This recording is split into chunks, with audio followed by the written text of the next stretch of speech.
I'm honored to be joined by Senator Raphael Warnock, Democrat of Georgia. Senator, thank you for joining us this evening.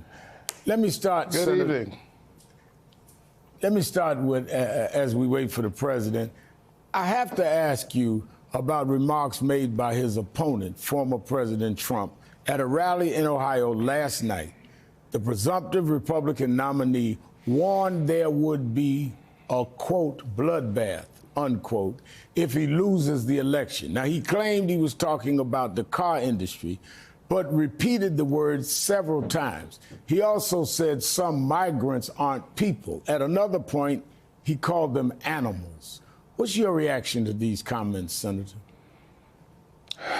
Well, you know, Maya Angelou said, when someone shows you who they are, believe them the first time. Well, Donald Trump has shown us who he is time and time and time again. And we ought to take him seriously. This is the insurrectionist president. This is the man who egged on the most violent insurrection on our capital, or attack on our capital, since the War of 1812. And that violence has now metastasized in this kind of continual attack on the dignity and integrity of our democracy through voter suppression laws, which I'm engaged in fighting, and so are you in so many ways. And so this election is a binary choice, and we're just being reminded time and time again about how much is at stake. Nothing less than the future of our republic. Now, in your state of Georgia, let's go to your home state.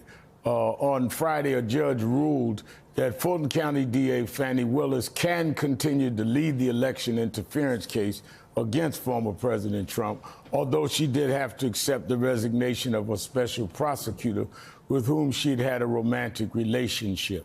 Many of us have questioned whether Willis has been subjected to such personal scrutiny in this case, in part because she's a successful black woman. Are you confident this case will go on and justice will be served? And are you hopeful we'll see a trial before the election? Well, first of all, we certainly have seen Donald Trump attack this black woman. And again, we're not surprised when we see Donald Trump do that, because that's who he is. But we're watching our judicial process play out.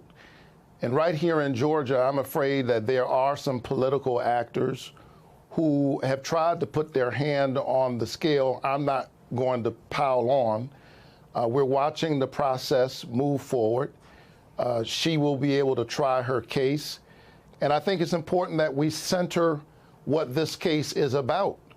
It's about a sitting president of the United States calling down to the state of Georgia, basically threatening the officials here and saying, I need about 11,000 votes. I need someone to explain to me what else could he mean other than that they should be engaged in some kind of fraud. He's on tape saying these things. And so I think it's important to center that, to center the ways in which he created an environment that led to intimidation and death threats for Shay Moss and Ruby Freeman, these folks who are just volunteering, folks who keep the wheel of democracy turning, and their lives were literally turned upside down because of the awfulness of Donald Trump. He deserves his day in court, and the people of Georgia and the people of our country will get their chance to ensure that he does not return to the Oval Office. Before we move completely off Trump, and I want to get to voting rights because I know you bringing a bill back, but I have to ask you about his hand-picked candidate for governor of North Carolina, Lieutenant Governor Mark Robinson. Robinson has gone on record of bigoted comments toward Jewish people, women, members of the LGBTQ community. Trump has called him, quote, Martin Luther King on steroids. Now, Senator, you are the senior pastor of Dr. King's church, Ebenezer Baptist Church in Atlanta, one of our prominent churches. You even had me preach there a couple of times. What do you have to say about comments like that? Well, I don't know if he's on steroids or something else, but he doesn't know Martin Luther King Jr. Dr. King said, we're tied in a single garment of destiny, caught up in an inescapable network of mutuality. whatever affects one directly affects all indirectly. He reminded us of the ways in which we need one another. This man hates everybody. And he, like the person who is endorsing him, is not worthy of the office he seeks. Now, I've known you for years. You've always been involved in civil and human rights causes. You always tell people the first time you were arrested for a civil rights cause, civil disobedience, was a rally I organized in '99 here in New York. So I'm sure you're following humanitarian crisis all over the country and all over the world. How do you look at the humanitarian crisis in Haiti? In my capacity as head of National Action Network, I've called for the Biden administration to hold an emergency meeting with myself and National Urban League President Marc Morial and others to discuss the situation. I met with Haitian asylum seekers at the U.S.-Mexico border back in 2021 when the Border Patrol agents were seen chasing them on horseback. And it's heartbreaking to hear stories about people feeling political violence once again being turned away. What can Congress do to help? I'm deeply concerned about our sisters and brothers down in Haiti. And as you point out, I'm the pastor of Ebenezer Church, where Martin Luther King Jr. served.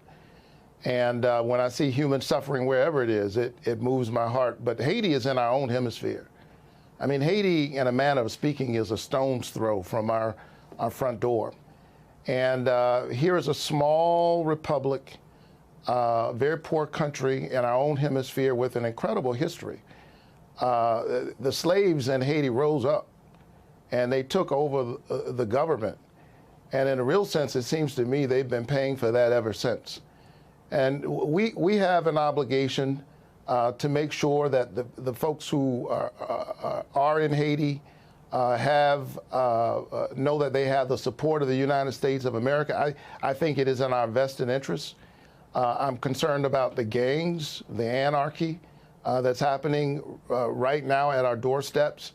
And I am actively exploring, as a member of Congress, everything that I can do to respond to that situation there. By the way, the first time I ever left the country, Reverend Sharpton, I grew up poor kid in public housing, and I was in graduate school and seminary the first time I left the country. And I was telling friends earlier today that, ironically, the first time I left the country, I went to Haiti with an organization that was observing the situation there at the time when they were dealing with political strife.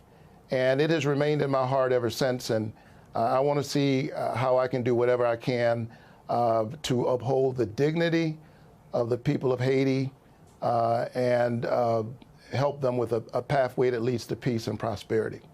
Now, I want to ask you about two Senate situations. One, you've reintroduced the John Lewis bill around voting rights, and the Senate will now have to also consider a bill calling for the forced sale or ban the social media platform TikTok after it passed the House last week.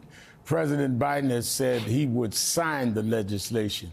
Where are we with the voting rights bill, and where do you stand on the TikTok issue? Well, let me just say on the latter issue, my record is very clear with making sure that we do everything we can to check the ambitions of the Chinese Communist Party. And so I think it's important, even as we debate these issues, and I'm reviewing the legislation that was just passed in the House, that we center, it's important that we center what this is about. It's about national security. And I'm aware of that, and we'll see where we end up in terms of the legislation. I do have to tell you that I am hearing from the 13-year-olds in my church and my constituents all across Georgia. And I don't want to say too much about this because I don't want to get in trouble with my 7-year-old at home. But in the meantime, we do need to take this very seriously. I'm reviewing the legislation. We'll see where we land. I'm very focused always on voting rights, because for me, voting rights and democracy, this is not just one issue alongside other issues.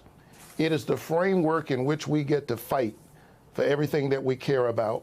I have the honor of serving not only in the pulpit where Martin King served, but where John Lewis worshiped. I was his pastor. And I was very proud last week to reintroduce the John Lewis Voting Rights Advancement Act. It is the renewal of the voting rights law that was first passed in 1965, and it used to be reauthorized without a hitch in a bipartisan manner. In fact, when it was last reauthorized, the year was 2006, it passed the Senate 98-0, and a Republican president who came to John Lewis's funeral, by the way, George W. Bush, was president. But sadly, we have entered into an era in which the very violence that we saw on January 6, 2021, has metastasized throughout the body politic in all of these voter suppression laws.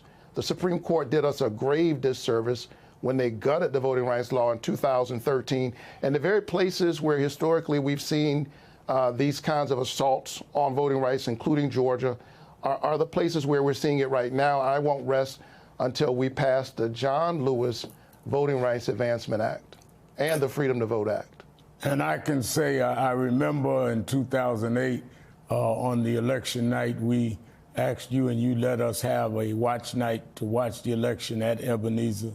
And you and I sat with Martin Luther King's sister, Yes. who's since deceased. And John Lewis was there, and he would always look at you and say, "That's my pastor, Reverend Sharpton." And he was very proud of you, and you laid him to rest with the dignity he deserved. Thank you for being with us, Georgia Senator Raphael Warnock.